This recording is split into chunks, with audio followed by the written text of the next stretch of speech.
Hey everyone, it's Jason. Welcome to an unboxing for Kingdom Rush Elemental Uprising. This will be a series of videos going through all of the new content for this standalone sequel to the Kingdom Rush Rift in Time game. Here we have the Elemenace Chest. So it is the base game, Elemental Uprising, as well as the several other expansions that came out during the Game Found campaign. Of course, made by Lucky Duck Games and Ironhide Studios, which is the company that made the board game. If you're not familiar with what Kingdom Rush is, just a quick overview it is a tower defense game. It is a mobile game, PC game. I believe you can get it on as well. Might not be for sure on that. But so a tower defense game is you put your heroes around the board that have special abilities, and then you set up towers around the field that attack the enemies as they come by. And then the enemies spawn from various points, and they try and move towards a goal. If they get to the goal too many times, your base is destroyed and you lose the game. So you're trying to so it's a strategy type game, more or less. So you could play it many different ways depending on which heroes you take, depending on which towers you take each different time. Playing the same scenario multiple times now it's going to change up a little bit. Plus, you also have a random selection of cards. Usually it's from a certain small group. It might be from like 10 cards, but you don't know which order, like maybe those 9 or 10 cards are going to come in. So it's not a full-on necessary strategy game of being, I know card enemy A is coming, enemy B, enemy C. But you'll at least have, like, if you play scenario 1 multiple times, you'll at least know, okay, these are the enemies that are coming. I have to kind of figure out how to deal with them. And what's my best objective. And then there's also other challenges and things like that.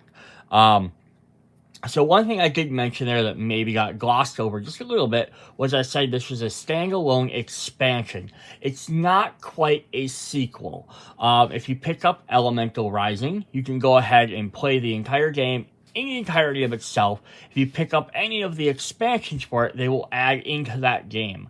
Kingdom Rush Rift in Time, which is the first one, which I've done a video before. You can go look that up if you'd like to see that one. The gameplay is like 90% the exact same. This does add a couple of new themes. The other one has some other twists that it does. But they are not directly compatible, at least per the rules. You can probably homebrew your own way to do it, but you can't generally take the cards and the tiles from this game and mix them and match. They have different backs. All the campaign stuff. There are some kind of like, each game has a different sort of like open-ended modes. After you've played through all the official campaigns, which say do this, this, this, you can kind of just play your own generalized game and make up your own boards and do this and that. The thing that is cross-compatible between all modes, or both games, are all of the characters. So like this base game has 5 characters. There's some expansions with some more characters. Plus there's a bunch from the other one. They're all cross-compatible between each other. So you can play as your characters from any game. You just can't mix and match the components necessarily. There's a little crossover here and there. Now I'll go through it. So the first part of this video, I'm going to kind of just go through what is in this giant Elemental Chest. And the basis of the basic overall components of every single game and everything that's in here. This chest just took all the expansions, put them in. When you go to retail or if you pick these up online somewhere else at some game store, you will find each box is a separate different thing. Through Lucky Duck Games, you might be able to purchase this box separately. I'm not going to say that for sure. I think they decided with this game they're only going to make it as an all-in exclusive, although you might be able to purchase the all-in on their website, but I don't believe they are selling the box separate like they did for the first one. And then the following videos will be, the first one will actually be going through each of the different games in order as best as I can. So we'll go through, of course, Elemental Uprising to begin with, and we'll kind of do a brief look at the instructions here in a minute, and then we'll kind of look at some of the components. Our second video will be More Than Shadows expansion. This is like the bigger expansion. This is a Lucky Duck exclusive game. So this will only be available through their store or at their conventions, unless someone is selling it secondhand. This will never hit retail other places. I don't know how long it'll be available. It might be something, whatever extra copies they had from the Game Crown campaign, they'll sell off in their store, and then when they're out, they might not reprint it anymore. I can't say that for sure. That's a question you'd have to ask them. And then we also have some other books for that. Then we have the 2 small expansions here, which, much like the first series, are basically little versus boxes. So we have Dark Slayer Elf and Gnomish Nonsense. So yeah, so there'll be 4 different videos going through each one of them. There actually might be 5. There'll probably be 2 parts for the core game, going through all the heroes, because there's 5 of them. Then going through all the board cards, all the villains. Then the other ones, I'll probably just do as one solid video, because there's not as much content in each of those compared to the base game. Yeah, so we'll get in there, and we're going to get all our instruction books. We are going to get our full-on rule book here, which is going to tell all the stuff that comes in the base game, all your miniatures, all your towers, your horde cards, different champions, all this other fun stuff. And then here is example. Here's a idea of what can be played out there. So if you're playing a scenario, you have an exit down here. Spawn spot, and then the bad guys come out like this and they're trying to escape, or they'll move down through these. Here are your towers. You'll place, this is your base spot. You'll place these towers on there, which will then put polyominoes on there.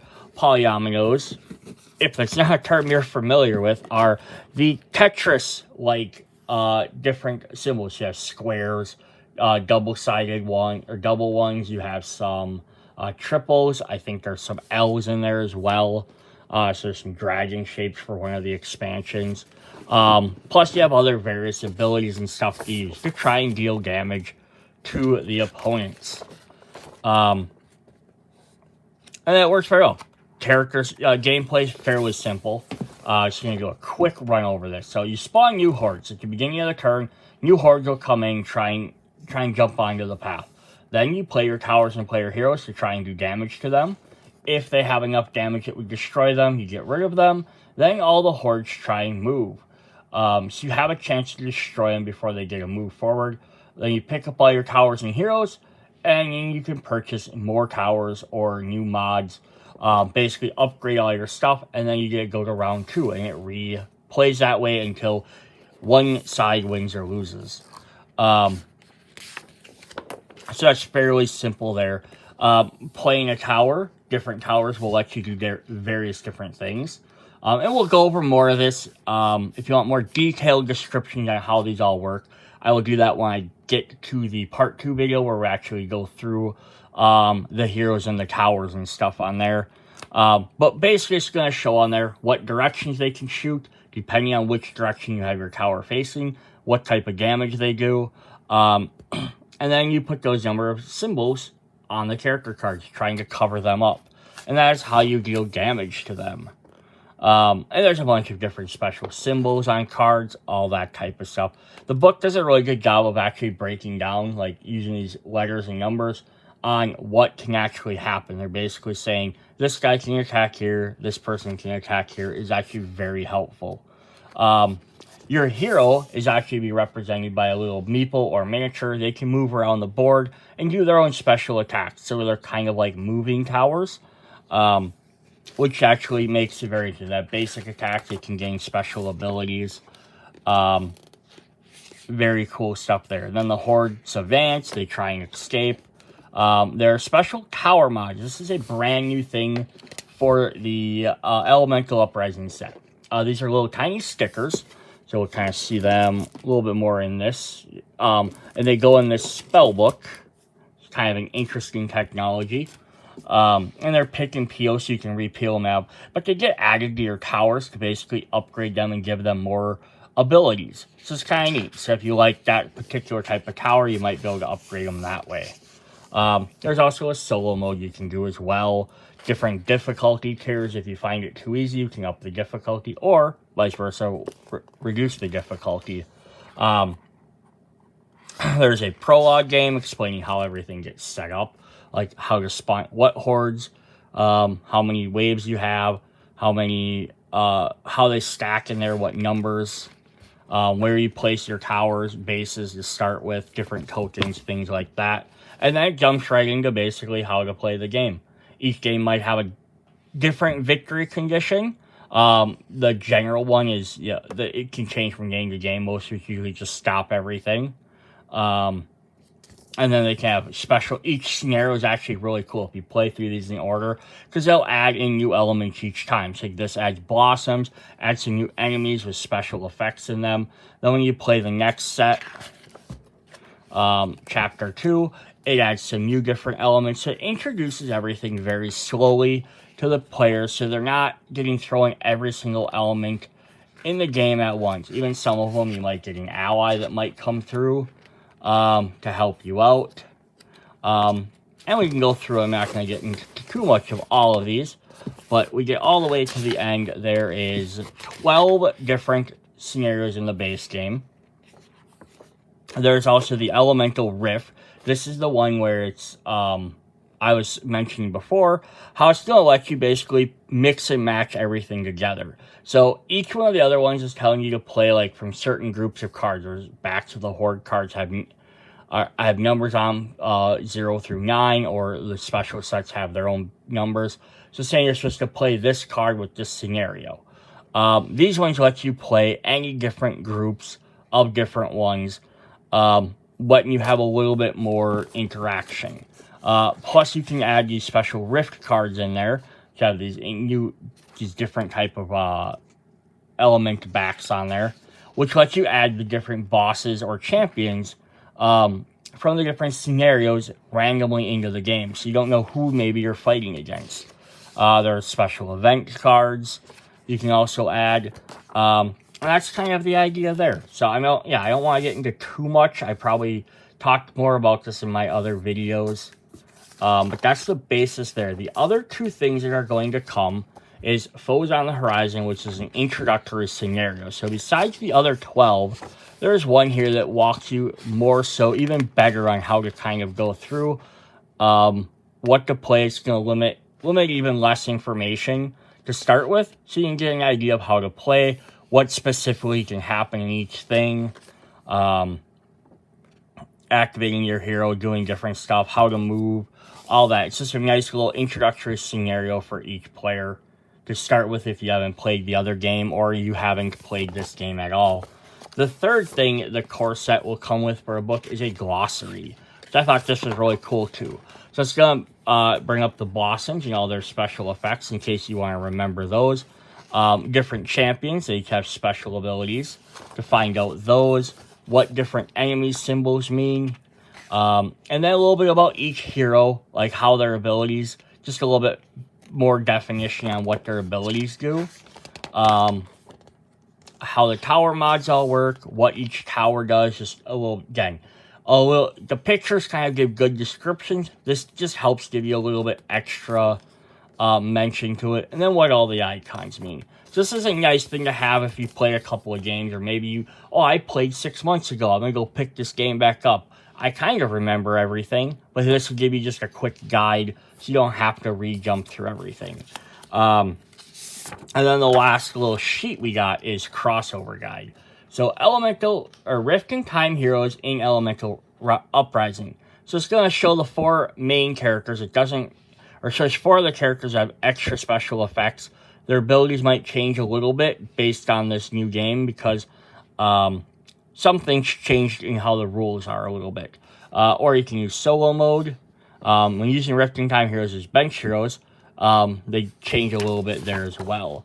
Or the other direction is Elemental Uprising heroes in Rift in Time, how these guys will change a little bit crossing over, or how their solo modes will work instead. So yeah, that's pretty cool. But they do give you a little tip there on just how to use the heroes. We do have the books for the other 3 games, but we will look more into them when we do those videos. Up next, we have the map. This is the campaign map. So This is basically if you want to like, keep track of all your different things. They have removable stickers you can put on here. So we start with They Came From Below, which is number 1. Or sorry, that's number 7. I jumped ahead. Number 1 is The Shadowed Desert. Or The Shadows Descend. It would help if I learn how to read. It looks like they actually have a couple of different ones. That's the Shadow Falls one. Each of the different colors is one of the different scenarios. So this is step 1 for the base one. It goes 1 through 12 up here. This works for all 3 different campaigns, all the different expansions as well. And they have little stickers for the little flags, which are your iron challenges, the stars. So basically, if you play these at different difficulties, oh, I just beat the game. Cool, I beat it. But if you beat it with 1 star, and you do the 1-star level, you can put 1 star in there once you beat 2, once you beat 3. So you can keep challenging yourself, much like the video game. Oh, I beat it at 1 star. I'm going to go play some other ones. Ooh, I figured out how to play a little bit better. I'm going to go back and try that first scenario again and see if I can do better. So that's a really cool little feature crossover with the game. Then we have all these tiles. And as I said, since this is the full everything together, this stuff is just all together, but these are broke down nicely by sets. So this is for the Shadow expansion. So these are all the different spells for those characters, their damage tokens, and some other gameplay tokens. Then we have a couple of sheets here for all of the damage tokens for your heroes and your towers for this game. We have all their special abilities, exits, color indicators so you can know which player is which. And if you flip the abilities over on the back, they actually have descriptions on what they do as well. But again, some of them might not be as in-depth as they have on the glossary book. And we'll look at them when we look over the actual characters. We have our onboard tokens. We have some totems, protection tokens, our different flower blooms, blossoms, some different environmental hazards, coins, spawn spots, health tokens, crystals. The coins and crystals are used to purchase more towers. Otherwise, you only start with so many. You buy more, like the video game, to gain more things. And then we have our boards.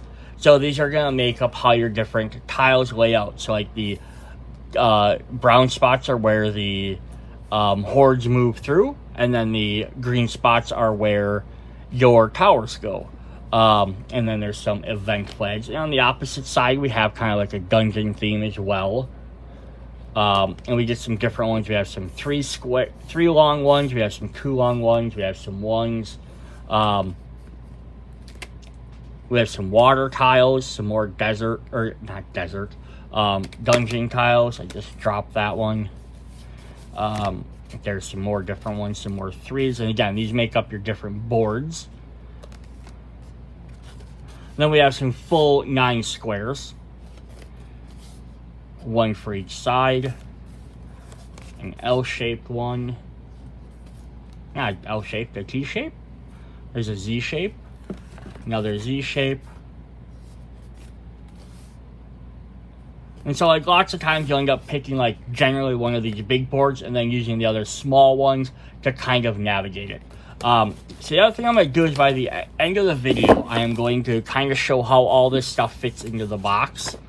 So if you want to see that, you can go ahead and jump forward a little bit. We'll look at that. This little tray has a couple of things in it. Has our towers in here, which I have not unwrapped yet, just so I didn't get lost. We have all our different stickers with our sticker mods. Our spell book. We have some special towers for one of the expansions for the Dark Elf Shadow, plus the tokens and damage tokens and ability tokens for the expansions. So kind of just leaving all those in there. Then we get to some of the other really cool stuff in here. We have this tray here, big old Kingdom Rush. This is by Game Trays. This will hold all your towers. So what you can do then is you separate all your different towers, because there's 4 levels. So you have level 1, 2, 3, 4, and level 4, there's actually 2 level 4s. They might get mixed together. But then as you upgrade, sometimes you have to return them to the box to upgrade, to change them to a different one. Or just when you're playing the beginning of the game, you're trying to pick which ones you want. They're not in giant stacks all over the table. You just have them here, crack this open, boom, now you know exactly where your towers are. And we'll see that more when I do the full unboxing. Then we have this tray. This is for all of your other tokens in the game. If we actually open this up, on the bottom here, it's going to kind of show where your different things go. So we have symbols for different stuff. So like different symbols, damage symbols, warrior meeples. I don't even know what all the symbols mean. Gold coins, probably. Your different damage types that you're doing, your towers do. So this is kind of like your generalized tokens and damage tokens for every other character. That way, guys, you just pull this out, you pull out your tower one, and you have all your tokens and stuff ready to go. The other cool cases you get with every character are their own specific storage boxes. So if I open this one up and I pour this out, we're going to have a little tray here for damage tokens, a little spot for ability tokens, and then the hero board. This is for the Phoenix, who is from one of the expansions. But yeah, then it's going to show all his information, his basic attack, if he has special abilities, if he has any other special attacks, turn sequence. This is a reminder. Nice that they just put it right on there. If you have special towers waiting for you, and if they have other special abilities, including health and movement. And then you just, fold these back up. So if I want to play as this character, all I have to do now, just grab their tray, grab their miniature, and I'm good to go. And you'll get one for every single character. So if we open up this is Aldrich from the base game. So there's Aldrich's. He'll have his special stuff.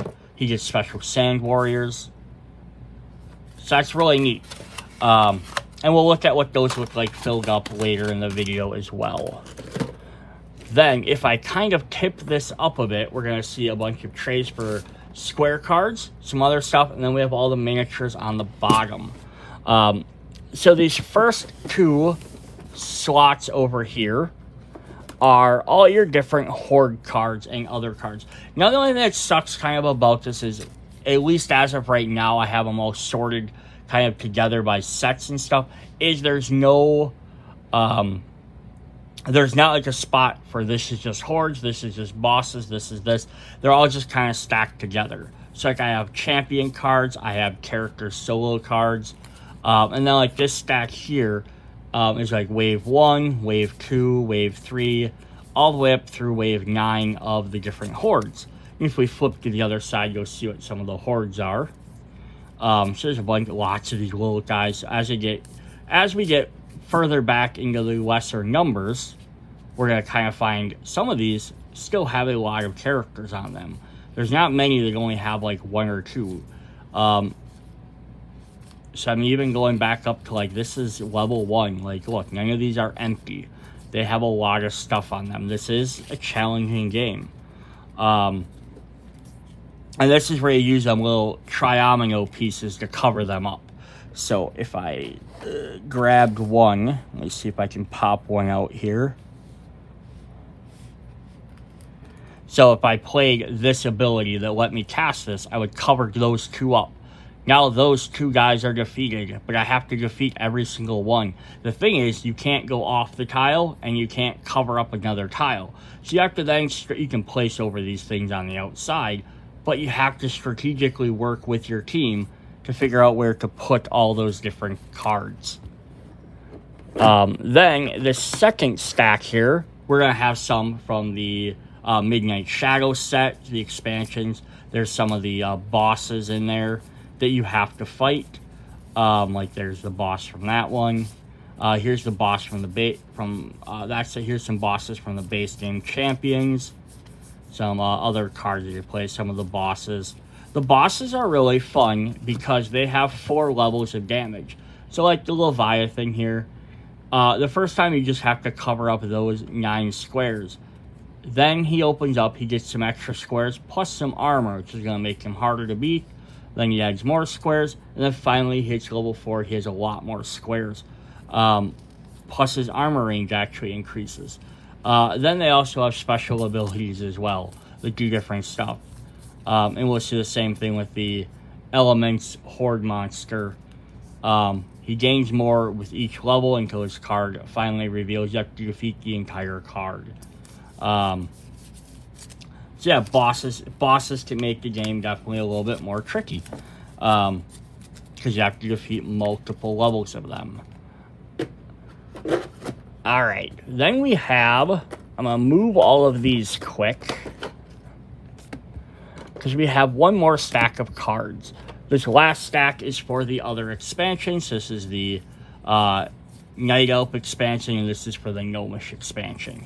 So like when I do resort all of these, probably like after I've done all my unboxings and everything, I'll probably try and like sort like all of like bosses together and these things together, or maybe I'll keep it by expansion. I'm not for sure. I have to kind of play around and see how they go. Then we have all of these extra decks of cards here.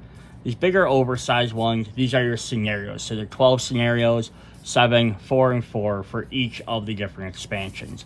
And on the back, they'll tell you if they have special rules for doing stuff. So if I pull one of these out, it's going to say victory condition, defeat elements, you know, or victory condition, do this. And if they have special rules and stuff, that's what you'll find on all these cards. The other big cards we have are reference cards for the different, sometimes the bosses. Lots of them are for the different heroes, though. I'm sorry, these are for all the different heroes. So if we flip these over, it's just going to be a reference saying what each of their abilities are. Again, just in a little bit better descriptions if you don't want to pull out that book. But what you're supposed to do with these is actually pop them into the trays here. I know this is for the Phoenix.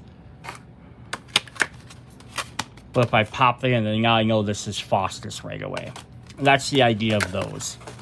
Besides giving you just that extra little information on what their abilities are. If we rotate this a little bit more, we have our clear bases. These go on there. They're clear so you can still see what's underneath them if you ever need to. But they're going to be different color coded. So the red player can only play in the red ones. Blue player can only play in the blue ones. Green on green, yellow on yellow. White ones can be played on by anybody. And then this also makes the game a little bit more strategic. Because it's not just any player can play anywhere. The game starts off saying certain players can only play in certain spots. So then you also have to decide, okay, I can only play in these 2 spots. Does my tower make more sense here or there? In this corner, we have a bunch of these cool trades. This is a really neat feature of this game. So if I play a horde card, I put them underneath like that. And then if I take one of my boards and he's coming along the board, I can slide this tray around. Or if he has to go this way, then if he has to turn to go that direction, you can just slide these across the board rather than having to put the cards on the table and remove them. Plus, it's also going to have enough of a little bit of a lip in there to kind of help hold your tokens in there. So that then that way when you're moving these, you don't want to like crank them like that because then you're going to obviously slide around. But if you move them very slow, it's going to help keep them from falling off. Or if you have to pick them up at the end, hey, I beat this character. You pick this guy up, finger in the hole in the bottom, pops your card right out. So that's really cool because then you don't have to try and sit there and like flip and do all this stuff. So that was a really neat feature of the game as well. The very last thing we have to look at, which I'm not going to pull everything out, but we have down here are all of the miniatures. So we have like the bosses, we have these huge bases. So if you'll notice, they're going to take up basically an entire tile. Bosses are their own mob or horde by themselves. And we have all the ones from all the different expansions in here. then we do have the little characters on there as well. So this is Aldrich here. So he'll take up that little bit of motor room. And then what you can do is, if he's on here, he can move on here and he can cover up, land on this, and he can basically defeat that enemy. Although if they try and move, he takes damage if he hasn't defeated the rest of the enemies, but they can definitely work well for taking out groups of enemies. Or he can take out half and half, as well as moving around so they can attack. Some guys attack melee, some attack range. And just as an example to show some of these miniatures compared to each other, hero versus a boss. So there is definitely that. And then they do have the rest of the characters. They are hidden underneath these bosses. There's some other miniatures down there. If I can kind of angle the box enough so you can see those. There's some there, as well as there was more underneath these cards over here. Trying to rotate this is we do have a couple more of our regular characters over there, plus some tentacles for the boss. All of that fun stuff. So yeah, it's a really great setup for if you're gonna buy all the expansions. I don't know how this went back in there. Like that. Except that guy fell over. Yeah, if you're buying all the expansions anyhow, this is definitely a great way to have everything just stored together. Instead of having everything in 4 or 5 different boxes. Or dumping out all the characters or cards just into a box and letting that be. Alright, so I'm going to do a quick pause on this video. I'm going to kind of set up some of the trays, pop up the things, and you can kind of see how it looks once all the components are sort of separated out a bit. Alright, so be right back.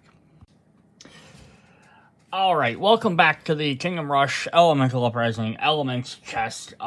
So I've popped out all the tokens, popped out all the tiles, put all the little pieces and bits in all their little spots, and we're going to kind of go through top down where everything should kind of be. I'm going to pick my camera up to kind of show you this, just get a little bit higher angle on it, so sorry for the shaky cam. Now this is only going to work if you have the Elemenace Chest and some of the stuff makes sense of where it goes very easily, some doesn't, and that's kind of why I wanted to show off this part. So if we just, again, squeak our top off there, I'll kind of just start right here. So I left this cardboard tray in here, for the fact that it holds these instruction books and that stuff, kind of keeps these guys from sliding around too much. Plus, I have all my stickers. So I put all the stickers in here. You do get 2 sets of every stickers. The game only actually wants you to play with 1 of each type. It's like 1 sticker sheet. So if I'm using this, I have 2 copies of this, but I have 1 of each of all the rest. But it gives you a second one in the game just in case over time things start to happen. You have a second copy of them. And then what you do is you just stick them in the book here. And then you can peel them off when you put them on your towers. And when you're done, you can put them back on here, because that way they can go on a different tower next time. We have all our challenge stickers in here. Iron challenges, stars. On the other side, we have... sliders. I'm kind of leaving these in this plastic just to kind of help keep track of them. If I can get these out.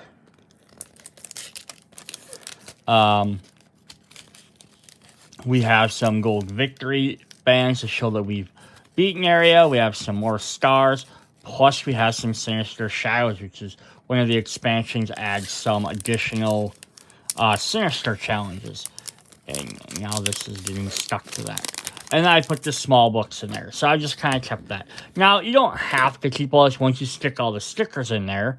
You wouldn't have to necessarily keep this because they would stay in the booklet. I did it so they don't slide out. But if we take that off, here we have all of our rule books, all that fun stuff just sitting right on top. You have to basically keep all of them because they're all your scenario books. So unfortunately, it's not like I can just condense them down to 1. Alright. Now I'm going to pick this camera up so we can get an overhead look at this. And apologize for any glare or any of that, again, camera shaky. So here we have all of our big boards. There are 3 of them. And they sit nice and neat inside the tower trays. So they hold in there so they're not sliding all around. On the other side, we have all of our character expansions. So these are our trays for each character. So here we have Satan, sorry. So if I pop him open, I have that reference card I showed earlier. I have the tower, his tower board, or his board, and I have all his tokens. So it does kind of do a nice little like increase on here for each of the 4 tokens. They could have just had a little empty tray. It wouldn't have been that big of a deal. And then any of his tokens that he would need for the game. So basically, if I want to play as him, I just grab this little box, and I can just go at it. I can grab his miniature, and I don't have to sit here and dig through a big giant tray or have a tray out for all 10 characters. Is there 10? 1, 2, 3, 4, 5, 6, 7, 8, 9. 9 characters. You don't have to dig through all 9 characters to find your specific tokens. So it's a really fun thing they did. Alright, so if we move the boards, the next thing we have is our tower tray. I'm going to slide this to the side. We're going to pop this open and look at what that does. Oops, I grabbed our other tray as well. So, before I showed you earlier, this was empty. This is what it's all full. So now we have all our different types of towers. So we have all of our archer towers, which are shown with the arrow tiles. The magic towers, the bombardment towers, and the soldier barracks.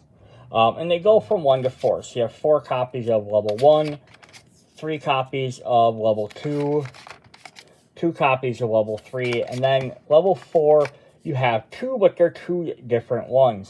So that's why they stay up there. So then as you upgrade them, you put the old one back, you grab the new one, but they're all nice and sorted out so you can just grab them very quickly. Oh, I'm buying number 1. Oh, later I'm putting it back, and I'm going to grab a number 2. I can just grab one out.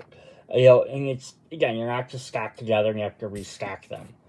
There's nothing below any of them, so they're just like that. They're nice and easy to grab out. Now, the question, so they're all the same here.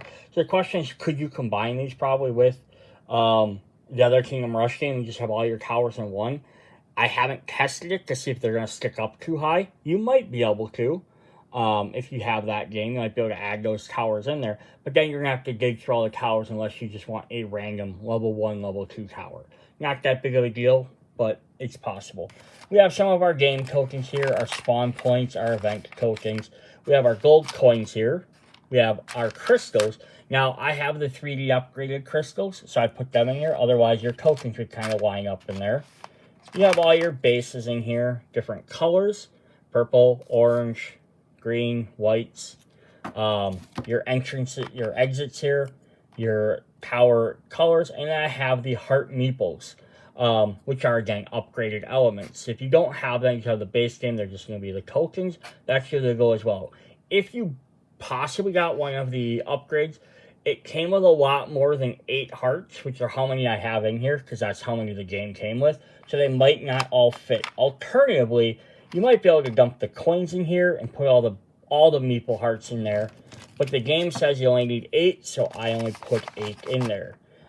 In the final towers, we have 2 dragons, which are part of one of the expansions. So they go in there. And this is, again, nice. Game Trays is really good at making these things nice and fit and comfy. And they're not going to spill out, which is really good. Our next part of our box is then we have all of our miniatures down here. If I pull this out, and I pull him, we have some cloud tokens down there. They are going to be used for one of the expansion bosses. That's kind of why they're hidden down there, because they're only going to be used for a boss and a specific scenario. So they're not usable all the time. We have some of our little dragons, some of our extra heroes there. Underneath these guys, we have our 2 other Dragon and Phoenix heroes, plus our shades from the expansions. So they're kind of hiding out down there. And those guys will kind of help keep them in their place. You unfortunately do have to keep this plastic piece in there because I think if you took it out, the little guys would probably fly around. The big guys might not move as much, but the little guys would probably move. Then we have this tray here. So if we take that out, we'll have all our different tokens underneath. We'll look at those in a moment. This is where all the rest of the tokens go. We're going to pop this open as well. And then now we have spots for our archer towers, mage towers. So the bigger ones, like the L's and the big ones. The single ones I put separately. Our flower blossoms, I put half on one side, half on the other. And I put their corresponding tokens. So fire, ice, and rock are maxed here. Storm and earth or magic grass, I don't know what color that is, life, are maxed there. Then we have our bombardment tokens. Now the soldiers don't actually have tokens. They do. They have some of these blades. But then they also have the little soldier figures. So I have the 3D miniatures again.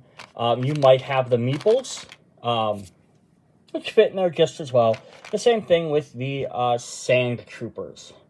So if I grabbed the instructions here, if I can find them.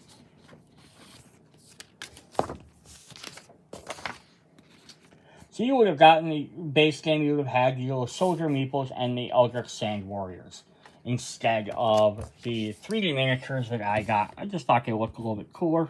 Gonna go all in, you may as well go all in. But they'll all fit in there no matter what. And then we have some elemental train tiles, and then these are all the boss tokens. Now, some of these were kind of confusing on how to figure out where they went. So if I pull out some of these tokens here, you'll see it kind of looks like it has 2 arrows hitting a bullseye in a circle. So that's our arrow tokens. And then the small one will have the same thing as well. If we move our blossoms, so they're going to have a blossom in squares, showing that they're big fat tiles. It's going to look like that blossom, except the non-withered version. That's the symbol we have. That's the same way on this side, showing you have the big tiles for the blossoms. And then these ones have that symbol as well, but then it has 2 little squares to show that they're the little tokens. So that's how you know that those are supposed to go there. The mage tokens have, dumping these out everywhere, they have like a fireball, which goes very well with the mage fireball, I guess. If you put these in different spots, it's not going to be the end of the world. It's not like there's something that's going to address you not to do that. That's just kind of how they have them designed. And then this one for the bombardment, we have like a bomb blast. For these tiles, we have what looks like terrain. Mountains, water, forests.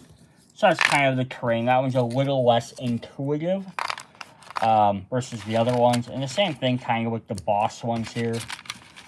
It just has tokens and tiles, just in general. So I had to actually look that one up to see exactly where all those went. But these are all ones that various enemies will play. But then having them in this tray makes this very helpful for when you go to play, because you don't have to then pull all of these tokens out and find them every time. And then in this one, we do have a little picture of a blade slashing down. And then in this soldier one, we actually have a picture of a soldier and like a guy with kind of like a whirlwind or a sandstorm around him. So once you kind of recognize what the symbols mean, they make sense. But at the beginning, it can be a little overwhelming. Alright, pop that back on. The only thing you have to watch is these guys are kind of sticking up a bit.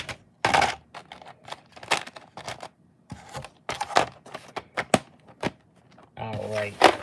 Then we go back to our case for our final stuff. So we have our big long ones here. You'll have 5 of those. and those just lay across the top there. They kind of help hold all this stuff in. We have our scenarios, which you can really put however you want. I kind of have them divided between all the main ones and some of the expansions.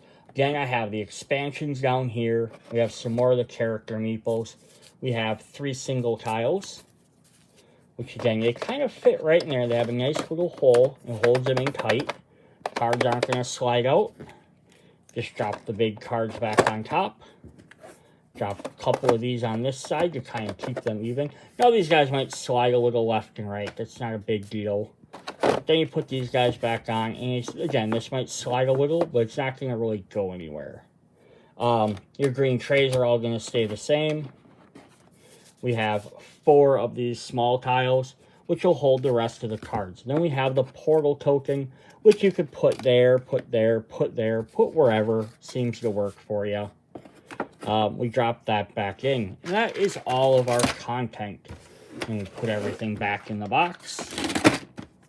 Put the instructions back in there. Put this tray back in there to kind of help hold everything. And voila. There we have... we have all of our stuff in one box. So again, I have some of the upgraded components, like the different meeples and stuff, which still fit in there very nice. The only thing that won't fit in here that you could buy that's optional are the 3D towers, which I've done a separate video. I think it's one of my other videos. I'm not going to pull them out for this, but they have their own box. They kind of sit in there nice. They have their own little trays. So if you bought this, you have to, and you bought the 3D towers, you at least have to have a separate box just for them. They don't have a way to fit them in here, but those towers can be shared between Elemental Rift and Rift in Time and Elemental Uprising. This box, I believe, is exactly the same size as the other one. So if you get the other big chest, that can fit in there as well. Or not fit in there, but you can stack them together. At least they're the same size. Alright, so that's what I have for this video, part 1 of Elemental Uprising. So yeah, come back, check out the rest of the videos. Part 2, we will go over the 5 base game heroes, and we'll look at their abilities, as well as the different spells and some of the mod cards and mod abilities for the towers and all that. We'll take a little bit closer look at those. Video 3, we will go through all the bosses and the mob cards and take a look and see what you're going to be fighting against. Video 4, we will go through the More Than Shadows. It's the Shadow expansion. I forgot. It's the big expansion. It's the Lucky Ducks exclusive expansion. So again, it might be available in the store for a limited time. I'm not for sure how long they'll have it. And then they will have. And then the last 2 videos will be the 2 last expansions, which I haven't decided will still on they take, whether I do them as one combined video or if I do 2 separate. Just if they start taking too long, I might separate them out. And then I will eventually, after I have all of them made, posted, all that stuff, you guys have got a chance to watch them all, I will at some point try and do a comparison video between this and Rift in Time, so you can kind of see the difference between some of the different characters who are in there, some of the different layouts of the tiles, what the different things are, the different mixing matches you can kind of do, and if you potentially like to mix them together, a possible way you can do that. It won't be an official way, it'll be way I've kind of came up with or created. Probably won't have ever tested it, but at least it'd be an idea. Alright, hope you guys enjoyed the video. Please check out the rest. Go back, check out the other one if you want to see what that content is. See you later. Bye.